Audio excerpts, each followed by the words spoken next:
अगर मैं आपसे कहूं कि देशभक्ति पर बनी आपने कितनी फिल्में देखी हैं या सुनी हैं, तो शायद आप 5-10 या बड़ी हद 15 फिल्मों के नाम बता पाएंगे। पर सच तो ये है कि हमारे भारत में सैकड़ों ऐसी फिल्में बनी हैं जिनमें आज़ादी से जुड़ी एक एक बात, एक एक हीरो का जिक्र है। और सिर्फ हिंदी में ही नहीं, देश की हर भाषा में ऐसी राष्ट्रवादी फिल्में बनी हैं और आज की पीढ़ी तक ये फिल्में पहुंच ही नहीं पाई हैं। लेकिन अब माननीय broadcasting and information minister Anurag Thakur ने 27 अगस्त के दिन चित्रांजलि 75 यानी आज़ादी के 75वें वर्ष ध्यान में रखते हुए एक ऐसी डिजिटल एग्जीबिशन लॉन्च की है जहां आप 1921 से लेकर 2019 तक के सिनेमा सफ़र में विभिन्न भाषाओं की 75 फिल्मों के पोस्टर देख सकते हैं और उनके बारे में जान सकते हैं। श्री अनुराग ठाकुर ने इस एग्जीबिशन पर उनके संदर्भ इकट्ठे करने की कोशिश की है। ये सारे पोस्टर्स डाउनलोड हो सके ऐसी व्यवस्था की गई है। आप इन्हें शेयर कर सकते हैं। भविष्य में सिर्फ पोस्टर ही नहीं, हम फिल्में दिखाने का इंतज़ाम भी करेंगे, ऐसी आशा है। इसी मौके पर श्री अनुराग ठाकुर के साथ टूरिज्म, कल्चर और उत्तर पूर्वी क्षेत्र के डेवलपमेंट मिनिस्टर श्री जी किशन रेड्डी ने आज़ादी का अमृत महोत्सव बनाते हुए संविधान का निर्माण के नाम से एक और एग्जीबिशन का विमोचन किया, जिसमें आज की पीढ़ी को संविधान से जुड़ी छोटी से छोटी जानकारी रोचक अंदाज में दी जा रही है। श्री अनुराग ठाकुर ने कहा, इस आज़ादी के अमृत महोत्सव पर मुझे ये एग्जीबिशन लॉन्च करते हुए बहुत खुशी हो रही है। इस तरह हमारे देश के नागरिक अपने संविधान के बारे में बेहतर रूप से जान पाएंगे। हमारा ये कदम इस देश के युवा को प्रोत्साहित करेगा और जनभागीदारी को भी दर्शाएगा। श्री अनुराग ठाकुर और श्री किशन रेड्डी के साथ डॉक्टर एल मुरुगन, श्री अर्जुन राम मेघवाल और श्रीमती मीनाक्षी लेखी ने भी इन एग्जीबिशन का विमोचन किया है। सबसे पहले फिल्मों के बारे में आपको बताते हैं। आप इस लिंक को अपने मोबाइल के डेस्कटॉप पर वेबसाइट से सर्च करेंगे तो राष्ट्रीय फिल्म संग्रहालय का पेज खुल जाएगा।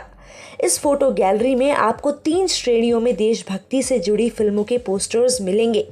पहली श्रेणी है सिनेमा की नज़र से स्वतंत्रता संघर्ष, दूसरी श्रेणी है समाज सुधारकों पर बना सिनेमा और तीसरी श्रेणी है हमारे वीर सिपाहियों को नमन। इनमें सबसे पहली श्रेणी की बात करें तो आप यहाँ नेताजी सुभाष चंद्र बोस पर रमणीक देसाई की फिल्म एक कदम का पोस्टर भी देखेंगे। ये फिल्म 1947 में हिंदी भाषा में रिलीज़ की गई थी। वहीं 1948 की फिल्म वंदे मातरम मराठी में बनी थी।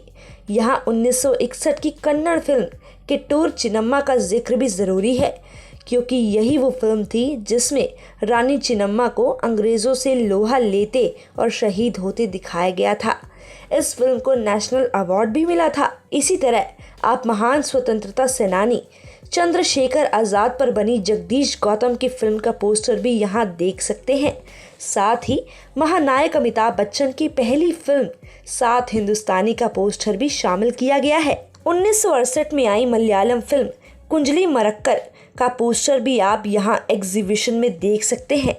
ये नेशनल अवार्ड विनिंग फिल्म भारतीय नॉवल अफेयर्स पर बनी पहली फिल्म थी, जिन्होंने यूरोप की सेनाओं को कालीकाट में रोका था और उनके साथ युद्ध किया था। भारत की क्षेत्रीय भाषाओं के साथ साथ अंग्रेजी फिल्म गांधी का पोस्टर भी इसमें शामिल है। हॉलीवुड के ग्रेट एक्टर बेन किंग्सले इस फिल्म में महात्मा गांधी का रोल प्ले कर रहे हैं। इस फिल्म को 8 ऑस्कर अवार्ड्स मिले थे।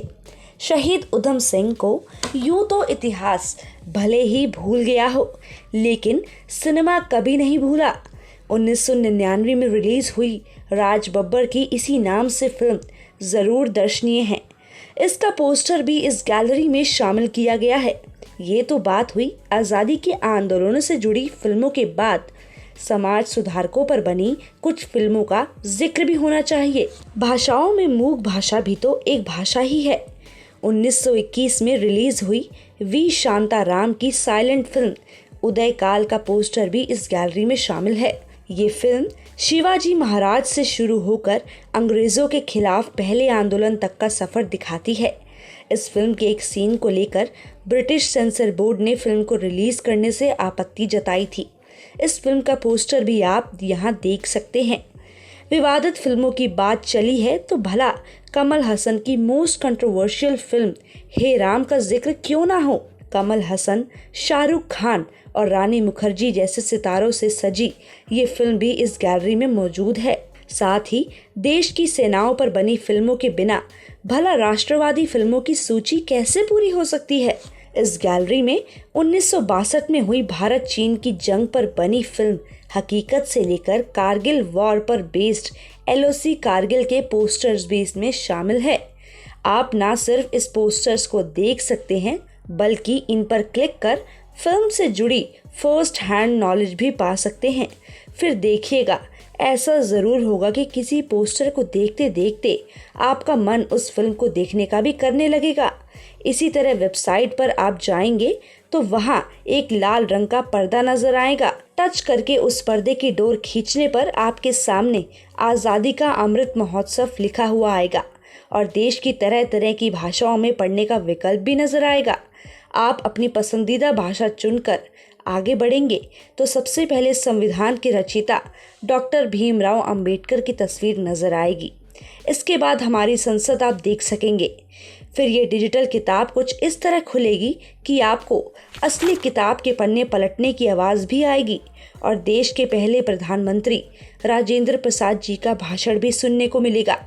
ये भाषण 14 अगस्त 1947 के दिन रिकॉर्ड किया गया था। अब जैसे जैसे आप आगे पन्ना पलटते जाएंगे आपको संविधान से जुड़ी तमाम जानकारियाँ मिलती जाएंगी, जिनमें संविधान के निर्माण के लिए पहली बैठक कब हुई थी, इसमें कौन कौन शामिल था, गांधी जी के क्या विचार थे। इतना ही नहीं, 1947 में भारत के कारखानों में बनते तिरंगे की तस्वीरें भी आप देख सकेंगे। साथ ही 15 अगस्त 1947 के अखबारों की मुख्य लाइंस भी आप पढ़ सकेंगे। इसके बाद संविधान से जुड़ी और भी कई छोटी बड़ी जानकारियों के बाद आपको आखिर में एक प्रश्नोत्तरी यानी भी मिलेगी। यहाँ संविधान से जुड़े 10 सवाल होंगे और हर सवाल के 4 विकल्प भी मौजूद होंगे। आपको एक विकल्प चुनकर उनका उत्तर देना होगा।